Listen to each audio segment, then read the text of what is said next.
If you've been house shopping recently and you keep running into listings that have been sitting on the market for weeks or months, you're probably wondering what's wrong with it. Let's talk about that and why in today's market, more days on the market doesn't automatically mean red flags. I'm Ellen Steele with Steele Portfolio Real Estate. I've been selling homes in the Lake Travis area for almost 10 years now, and I love helping buyers and sellers in today's market. Okay, so a few years ago, if a house sat on the market for more than a few weeks, it did raise serious concerns. Homes at that time were flying off the market, so you'd have multiple offers in 24 hours.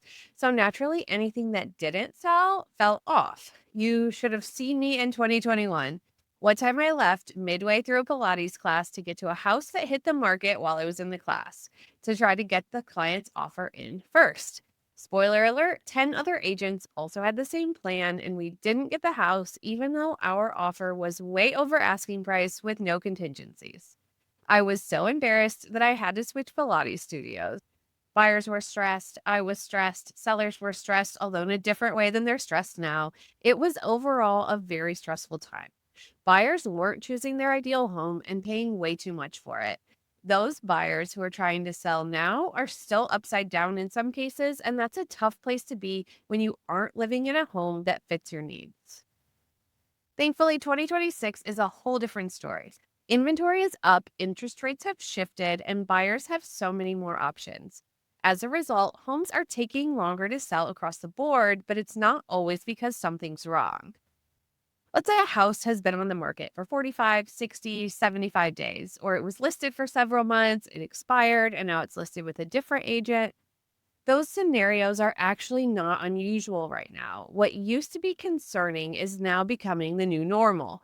Here's why a home might be sitting. One, the seller priced it too high right out of the gate. Sometimes sellers see other homes on the market for sale and they want to use those as comps rather than the houses that have sold. So the houses on the market that are for sale might be a higher price than what they're selling for. The house might not have shown well online, like with poor lighting or rushed photos. Sometimes a home just doesn't translate well on the page, and once you get there and see it in person, it looks amazing. It could be that just the timing wasn't right. Maybe it got buried under several other new listings that hit the market the same day. A 5-bedroom home will sit in November and sell quick in June, lining up with the start of the school year. Maybe it's an election year and buyers aren't sure which way the economy will go. There are just so many things that can impact how fast a house will sell, and some of them don't even have anything to do with the house.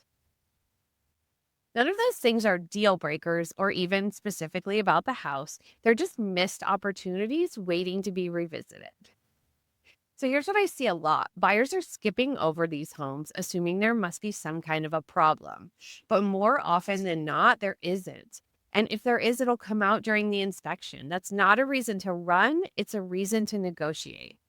If you see a home online and the price seems too high, I urge you to still keep it on the list. There are still those sellers out there who want to price higher and see if they get any hits. They're scared to do a price reduction because they think it will look bad on the house, but the true price of the home should be lower. So use that higher sales price as a negotiating spot. Build in some closing costs, build in a home warranty or some repairs that need to be done. Negotiate a lower sales price. A high sales price doesn't necessarily mean you can't afford the house. Some of the best deals that I've helped clients find came from homes that other buyers passed up. In one situation last year, my buyers lost a higher offer in multiple offers, and then the higher offer backed out, and the other offers had already moved on to other houses. My buyers were able to jump back in at $10,000 less than the sales price and win the home. This is where working with a knowledgeable local agent like myself really matters. I dig into the history of a listing, check the disclosures, compare it to others nearby. I likely know the selling agent and can sometimes get information about the house.